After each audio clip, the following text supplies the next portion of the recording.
Chapter 6. The Perfect Babysitter. The next morning, Sheila cornered my mother on the porch. She had the brilliant idea that she should babysit Fudge and that Mom should pay her. "Look at it this way, Mrs. Hatcher," Sheila said, making her case. "You're always worrying about him, right? You never know what he might do, and this is supposed to be your vacation. Wouldn't it be nice if you could just relax?" "Remember the last time Sheila babysat Fudge?" I told Mom. "Remember how he lost his two front teeth trying to fly off the monkey bars?"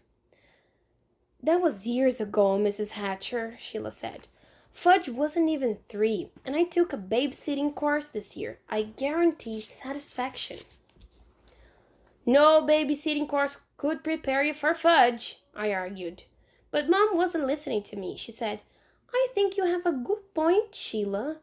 I would be more relaxed with someone looking after Fudge."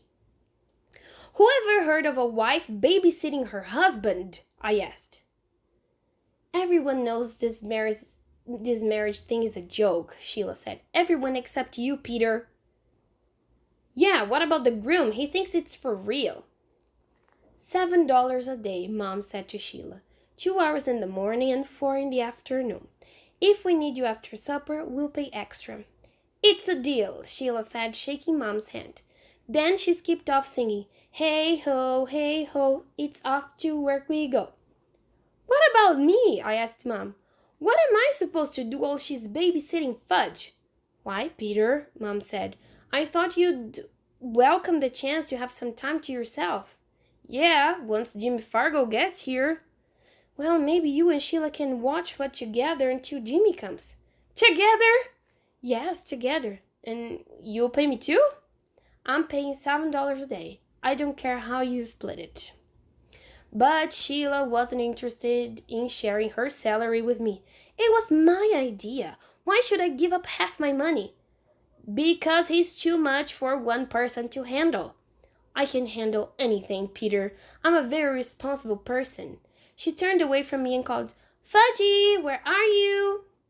"Up here, honey," Fudge called back in his best husband voice. He was sitting on a branch in the swing tree. "What are you doing up there?" Sheila asked, standing under him. "Resting. A bird always rests after breakfast." "I've got news for you," I told him. "You're not a bird." "I'm practicing for when I grow up."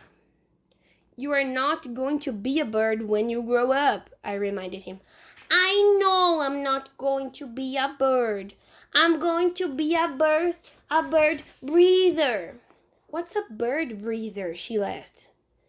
"Somebody who breathes for birds." I never heard of that. People don't breathe for birds.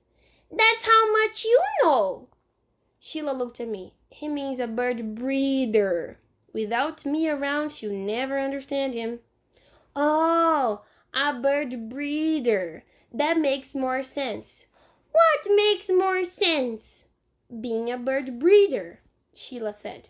"What's a breeder?" Fudge asked. "Someone who breeds birds and animals," Sheila said. "What's breeds?" Sheila looked at me again. "You wanted to be in charge," I said. "You answer his questions." "It's like someone who raises animals. Like a dog breeder raises dogs, and a cat breeder raises cats, and a bird breeder raises birds." "And a baby breeder raises babies?" "Not exactly," Sheila told him. "Parents raise babies." "How come baby breeders don't raise babies?" "I don't know. It just doesn't work that way." I started to laugh. Just wait till she finds out how many questions he asks a day. "Now come down from that tree," Sheila told Fudge. "No!" "Very well," she said, sounding exactly like our 5th grade teacher. She marched off toward the garage and came back with a 10-foot ladder. Just as she got it to the tree, Fudge scrambled down, fast as a squirrel. "Ha ha! Fooled you, didn't I?" Sheila put her hands on his shoulder and her face right up close to his.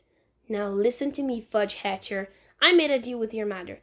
I'm going to be your babysitter, and you're He didn't wait for her to finish.